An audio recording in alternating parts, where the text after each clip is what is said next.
La nature, elle fonctionne comme ça, elle cherche des solutions qui marchent, elle ne cherche pas à optimiser.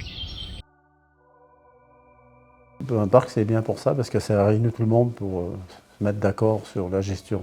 Je me suis renseigné et j'ai trouvé que c'était très intéressant, Sylvact, pour faire profiter aux sylviculteurs, justement, des subventions, mais aussi de la technicité de Sylvact, quoi.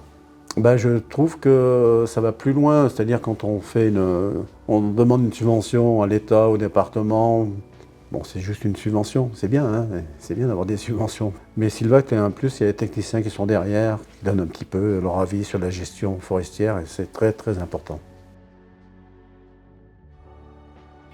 Sylvact, c'est un système de financement pour une sylviculture concertée et adaptative. Je pense que c'est déjà avant tout l'approche écosystémique qui est intéressante là, chez Sylvact, où l'idée d'accompagner les dynamiques naturelles, le couvert continu et puis de diversifier l'écosystème. Et Sylvact développe toute une série d'aides à des interventions plus fines, du style sélection dans ce que la nature nous donne. On casse là, on favorise là, mais on n'élimine pas.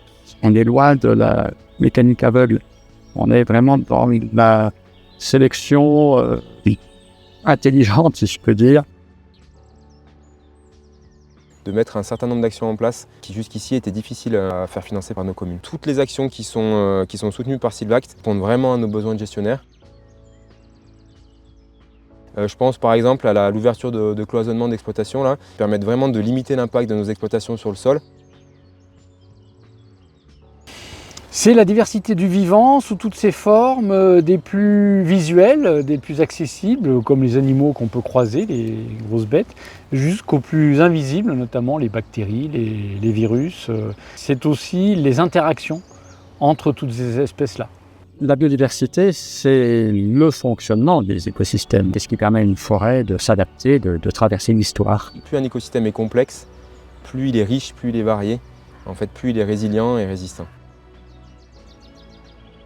Le fait de proposer une multitude d'itinéraires, c'est en soi un outil favorable à prendre en compte de la biodiversité parce qu'on peut s'adapter beaucoup plus au terrain plutôt que d'imposer un modèle. Et l'autre élément, c'est de travailler sur une diversification des écosystèmes, des forêts, des essences, parce qu'à ces essences secondaires peuvent être associés des cortèges d'espèces, animales, végétales ou fongiques. Je pense aussi à du merisier par exemple, qui fait des baies qui peuvent être appréciées par les oiseaux. Le sol, on pourrait dire que c'est la base. La clé de la fonctionnalité des écosystèmes forestiers, c'est le sol, c'est ce qu'on ne voit pas. Donc si le sol est dysfonctionnel, si le sol est asphyxié notamment par du tassement, l'arbre sera moins nourri. Et il sera aussi beaucoup plus sensible aux sécheresses parce qu'il ne pourra pas récupérer l'eau dont il a besoin. Voir des cloisonnements d'exploitation, le fait d'avoir des engins qui aient des pneus basse pression, l'aspect aussi retour du bois mort au sol, ça c'est fondamental, c'est la vie de la forêt. À la fois par les organismes qui l'hébergent, parce que cette biodiversité permet le recyclage de la matière. Le bois mort, c'est aussi une éponge. Ça va permettre à l'écosystème d'absorber de l'humidité quand il pleut et de la restituer. La concurrence, ça fait que les arbres ont inventé le bois pour pouvoir monter plus haut que leurs voisins. La lumière, il en faut, mais de manière modérée. Mais là aussi, la nature fait bien les choses. Et dans l'écosystème, les différentes essences n'ont pas le même caractère par rapport à la lumière. Et en fonction de la lumière qui est apportée ou de la perturbation et de ce qu'elle va amener en forêt, les essences, si elles sont diversifiées, vont pouvoir réagir. Permettre à l'écosystème d'être suffisamment fonctionnel, résistant, résilient, c'est dans ce sens-là, je pense qu'il faut les prendre, pour que justement la diversité des espèces fasse qu'il y a de la régulation. Je dirais quand même aussi, il y a les remèdes parfois qu'on cherche à apporter au changement climatique et qui sont pires que le mal.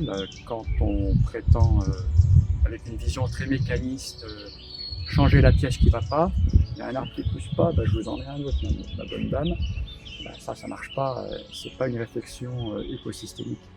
Il faut penser beaucoup plus large, diversité des approches et donc s'appuyer sur la biodiversité.